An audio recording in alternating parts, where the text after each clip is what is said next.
Yeah, so I have Katie White. She's our associate head coach. She's been with us for 5 years.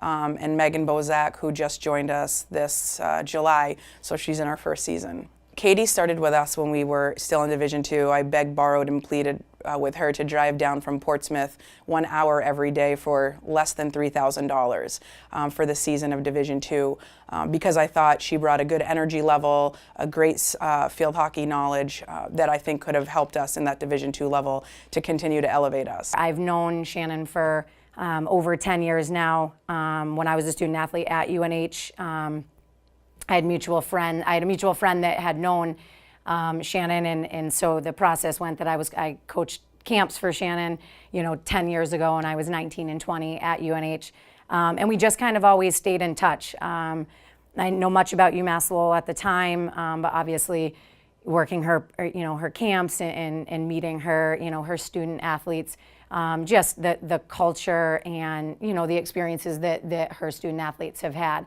I think it was something I respected at that level. Like I said, I didn't know much about Division II in general or about UMass Lowell. For me, when we elevated to Division I, having an assistant already in place that had Division I experience, it was a no-brainer for her to continue on with us.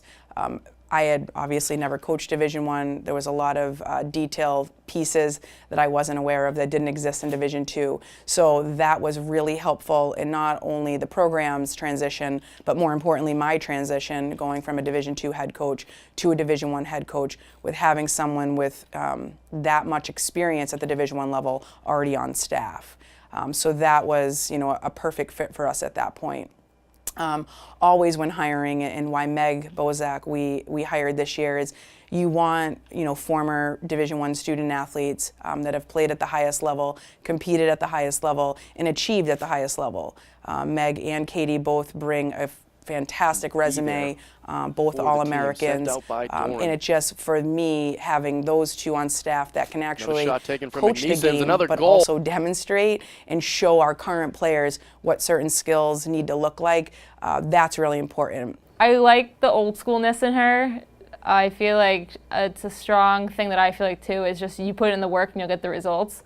And there's no excuse for no hard work. Like if you don't have the skill, that's one thing, but it doesn't mean you can't put in the 100% effort to get to that point. And I think it's a good thing to have in any aspect of life, whether it's school or field hockey or when you eventually get a job. Like you should be putting in that effort. There's no reason to lapse on any day or only give 75% because it's not going to be expected of you out in the real world. It's been an excellent learning experience. I've just been given so much, to score, go up I don't want to say 4. range, Shot coming from number just 2. Opportunity to either prove myself or make mistakes, and it's okay to make mistakes. So if I have an idea and end up not working out, at least I was given the opportunity to voice it or maybe to try it. I'm just allowed to have a lot of input, and then it lets me grow on both sides as a coach. Now I'm working with the goalkeepers, which I haven't really done before. I think I've learned a lot about technical skill, about different drills to run, how to incorporate them more, which just makes me more of a well-rounded coach. We have a good dynamic, a good balance.